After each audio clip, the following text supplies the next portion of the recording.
Pourquoi Dieu a-t-il choisi Bernadette et la petite vie française de Lourdes?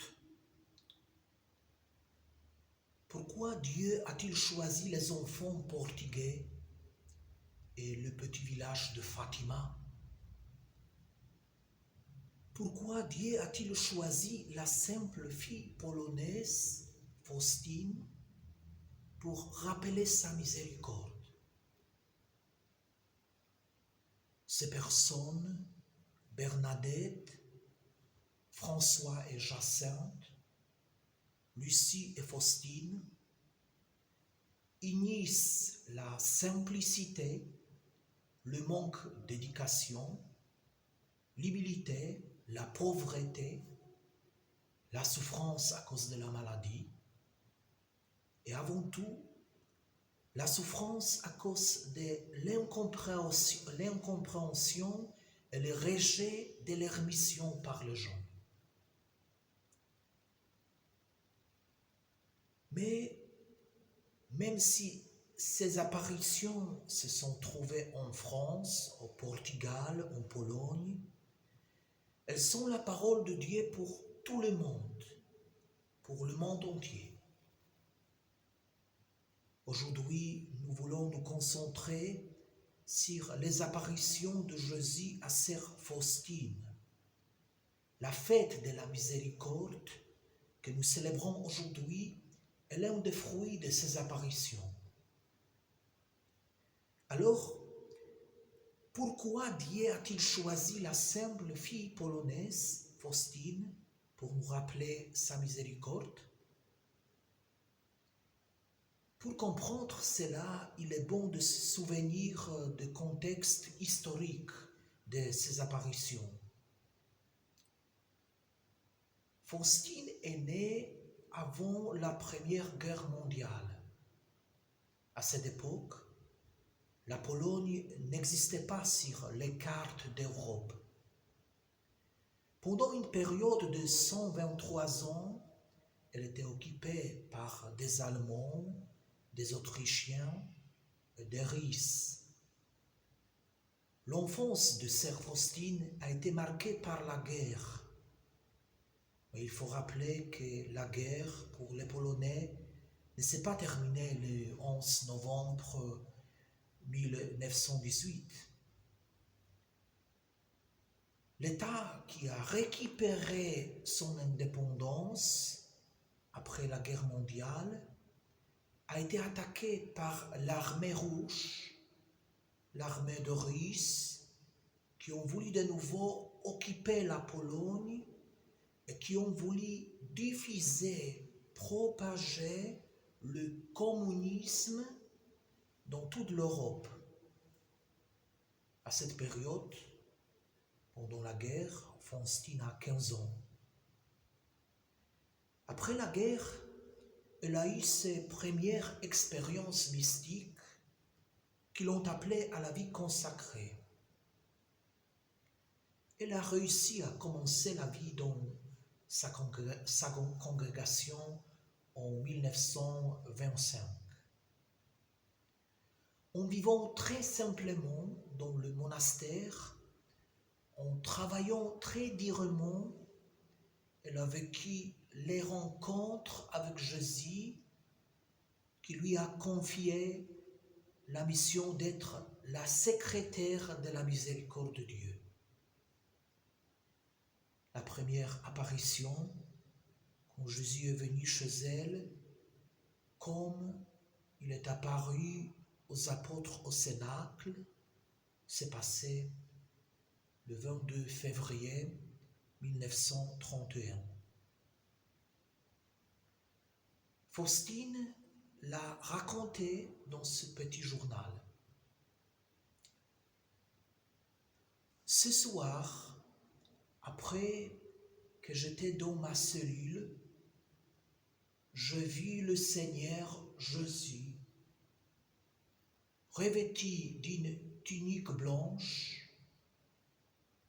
Il avait une main levée pour bénir et de l'autre, il écartait son vêtement sur sa poitrine. De cette tunique entr'ouverte jaillissaient des grands rayons, l'un rouge et l'autre translucide. Je contemplais le Seigneur en silence, l'âme saisie de crainte, mais aussi remplie d'une immense joie. Au début d'un instant, Jésus m'a dit, peins un tableau selon le modèle que tu vois, avec l'inscription « Jésus, j'ai confiance en toi ».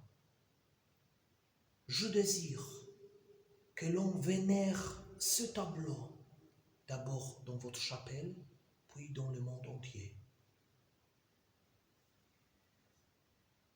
Et ces apparitions ont duré jusqu'à la mort de Faustine, avant la Deuxième Guerre mondiale. Alors, nous voyons que Dieu nous a rappelé sa miséricorde après une guerre terrible et avant une guerre encore plus cruelle. Peut-être cela peut nous aider à comprendre le projet de Dieu. Nous ne pouvons pas oublier, en pensant à ces apparitions, quel a été le rôle de Karol Wojtyła dans ces projets de Dieu. Grâce à lui, ces événements de la vie de Sainte Faustine se sont répandus dans le monde entier. Alors que Sainte Faustine mourait au monastère à Łagiewnicki, elle est décédée le 5 octobre 1938, Karol Wojtyła, avec son père, arrivé à Cracovie, ils y sont venus en août de cette année-là. Quand Wojtyła est devenu l'évêque de ce diocèse à Cracovie, il a demandé à son professeur de théologie de faire une dissertation critique sur le petit journal de Sœur Faustine. Et après son travail, ce professeur, Ignacy Różycki, qui était auparavant très critique par rapport à ces apparitions, a changé d'avis. Il a donné le témoignage que, selon lui, ce n'est pas possible que Faustine, qui avait terminé seulement les 3 classes d'école primaire, puisse créer le contenu de ce journal. Ce professeur a montré la profondeur et la correspondance des contenus du petit journal avec la parole de Dieu de l'Ancien et du Nouveau Testament.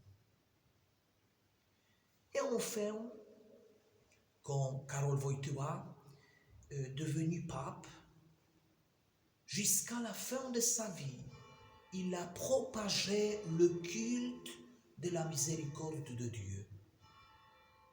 Il a promulgué cette fête, la fête de la miséricorde,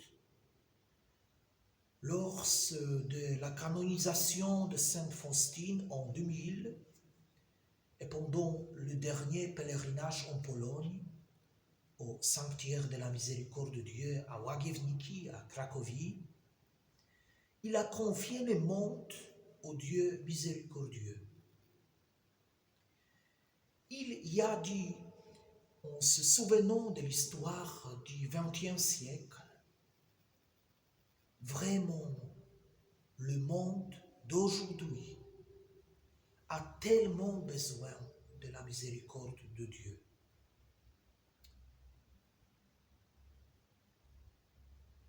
Découvrir les apparitions de Sainte Faustine, Cela signifie découvrir les contenus de l'évangile d'aujourd'hui. Par sa mort et sa résurrection, par le don de son esprit, Jésus nous a révélé en plénitude l'amour du Père. Il nous a apporté la paix de Dieu. Il nous a donné l'Esprit de Dieu. Et les apôtres qui ont accueilli le pardon de Dieu, la paix de Dieu, l'Esprit de Dieu, ont été envoyés pour apporter la miséricorde aux autres. Ils ont été envoyés pour donner à tout le monde le pardon et la paix. Les apparitions de Sainte Faustine rappellent ce chemin des apôtres. Ces apparitions nous font souvenir que dans l'Ancien et Nouveau Testament, Dieu a révélé sa miséricorde. Elles font découvrir la vraie image de Dieu.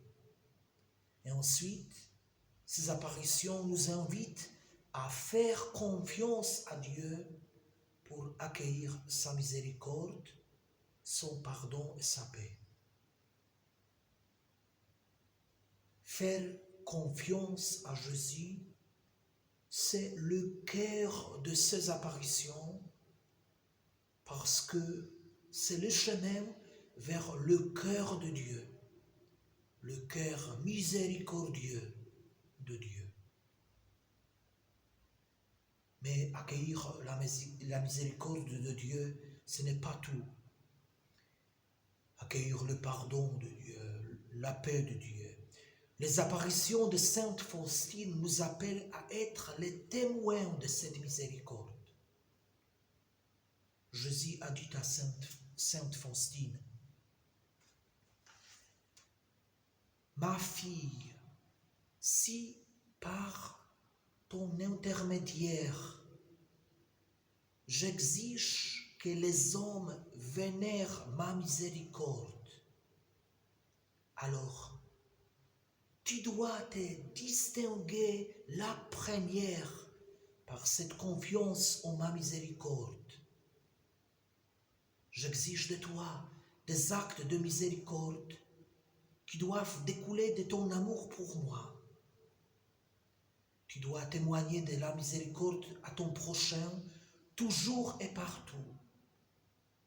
Tu ne peux pas te dérober, ni te récuser, ni te justifier.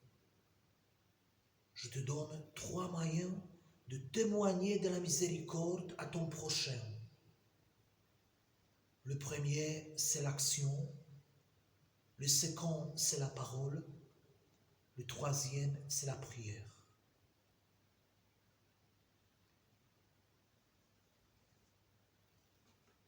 Et nous aussi, en accueillant aujourd'hui la grâce de la miséricorde, soyons les témoins de cette grâce par l'action, par la parole et par la prière.